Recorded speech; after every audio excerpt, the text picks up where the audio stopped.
We settled Mars over a century ago. Making this dusty rock our home wasn't easy, but the promise that led us across the void was freedom. Something my family's bled for many times. Hello there, Sarah from 17 once again, introducing you to my Red Faction Armageddon Insane Difficulty video walkthrough.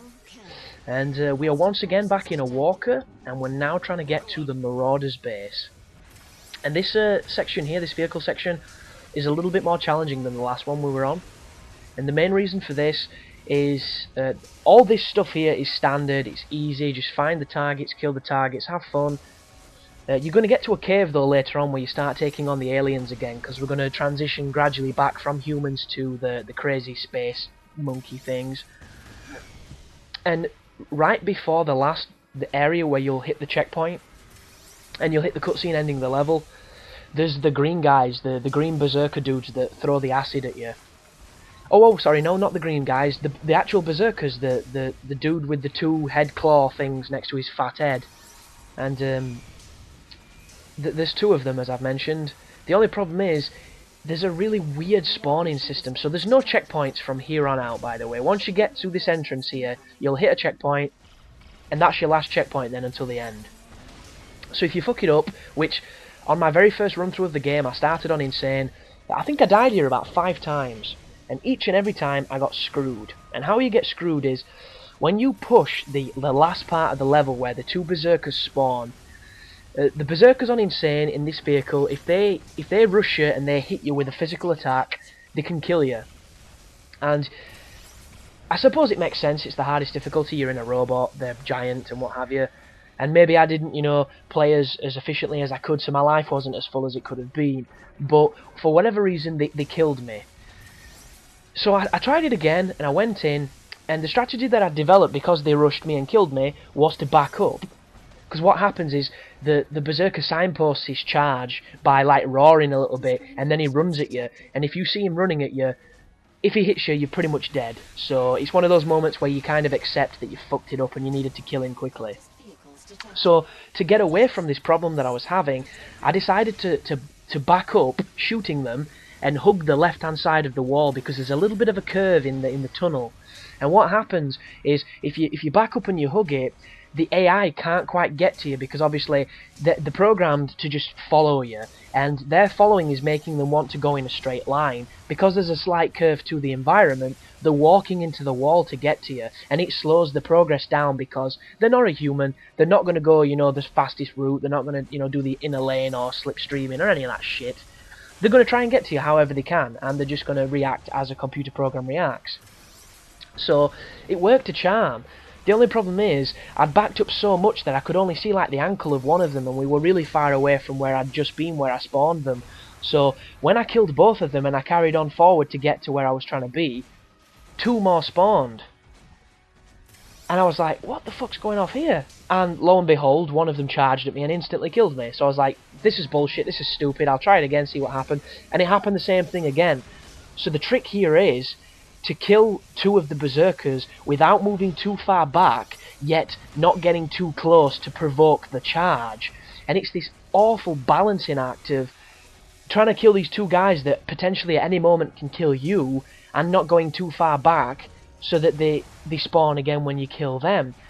And it's absolutely bullshit. And the worst part about it is, if there's any other enemies on the scene when you go towards the vehicle and it skips to the cutscene, you can die in the cutscene.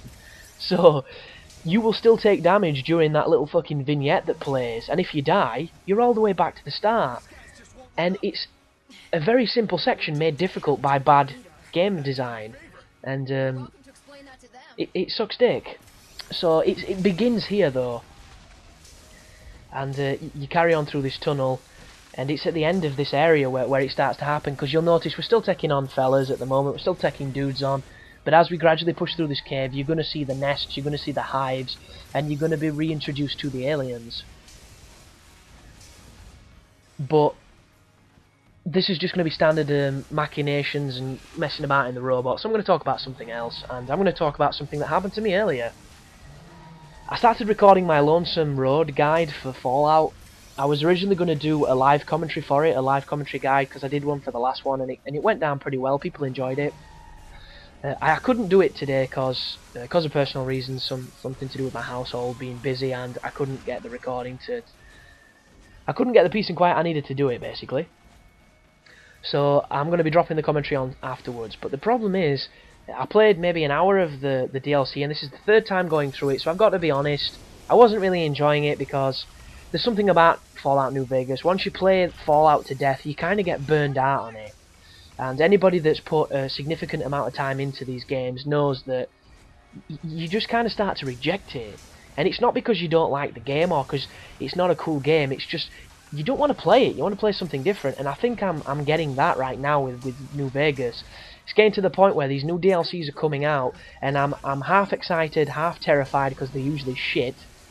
And I play them through the first time, really enjoy them, then I go back to do the achievements on them, and I've got no patience, and I'll die or something sloppy will happen, and I'll turn them off. And what's been happening with Lonesome Road is the game's been crashing, and it's been really, really frustrating me, because I don't like it whatsoever. Because nobody likes crashing at the end of the day, but Vegas loads a little bit longer than most games, so crashing on it is definitely more significant, and even more frustrating, which is demoralising, to say the least. And to make matters worse, it plays really badly on my Xbox, and I think it's because my Xbox is an old premium, so it's showing its signs of its age, because it chugs. There's times when the frame rate drops like a motherfucker, there's times when it's literally like slow motion, as if it's latency when I'm not even online, and it's a lot of things that really irritate me.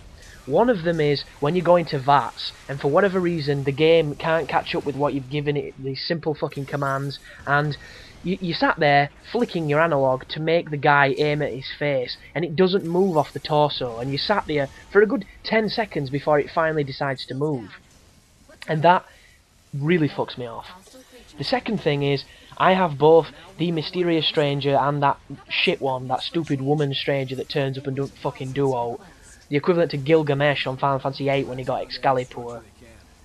So what happens is, when those people turn up and do their little canned animation of shooting the enemies, the game can sometimes freeze, and it can sometimes trip up on that part of programming for whatever reason. So the mysterious stranger will turn up, his music will play, he'll shoot the thing, it'll die, and then it'll have the camera focused on him for 10 minutes before it comes back to me, and it makes you think like the game's crashed, but you know it ain't crashed because you can still hear the music. And it's something you can't control because he comes randomly, and when I was first playing through he came 4 times, and each time it was like 15 seconds before I got the game back after he turned up. And if there's enemies around, they can still beat you up while you're stuck in this fucking camera angle, and it irritates me to death because I get really frustrating. And earlier on, I'm trying to rush through the DLC and show you pretty much the quickest way to get through it, because I'm not looking for the collectibles or anything, I'm just trying to put a guide up as quick as possible. And I ended up getting killed by an invisible guy because he knocked me over, and it's the first time I've been knocked over in ages on Fallout, and you can't go to your Pip-Boy until you stand back up because it's in third person and you just, fucking ragdolling. And these guys kept punching me when I was down and it killed me. So I reloaded, pissed off to high heavens, and then when I moved forward the game crashed and I nearly ended up throwing the disc because I just got super pissed off. So I've recorded 2/3 of that guide, and I did want to finish it today and do the commentary today, but I've ended up not even finishing the recording, let alone doing the editing, all because the game froze and I got fucked off. So, a little insight to the less, glamorous aspect of guide making. But this section here, as you push forward, you will be now getting introduced to the infected buildings once again, and the aliens that you've been fighting throughout the game. The only difference here is you're in Dynasty Warriors, and pressing X is the equivalent to winning in that game, and these robots are winning in this game, so you can just Charlie Sheen their asses. Take your time on this section here, because there are a bunch of nests, and the nests will continue to spawn enemies, because that's what they are. Once you've cleared them all out, you want to push forward, and this is the final area that I mentioned earlier. This is the last corridor, just this section here. You'll notice there's a slight turn to the left, and this is what I was mentioning, how it's got the little turn in it. There's 2 turns actually, the second one's just on this corner. And what's going to happen is, straight forward to my left, you'll notice the spawn. Keep watching. As soon as I start backing up, they'll spawn. There they are, there's the enemy. And this is it, this is the balance act. You can't move too far back, but at the same time, if they try and rush you, if you see them start to rush, you need to move or you'll die. and you'll be all the way back at the start of this vehicle section, which is 9 minutes worth of vehicle section.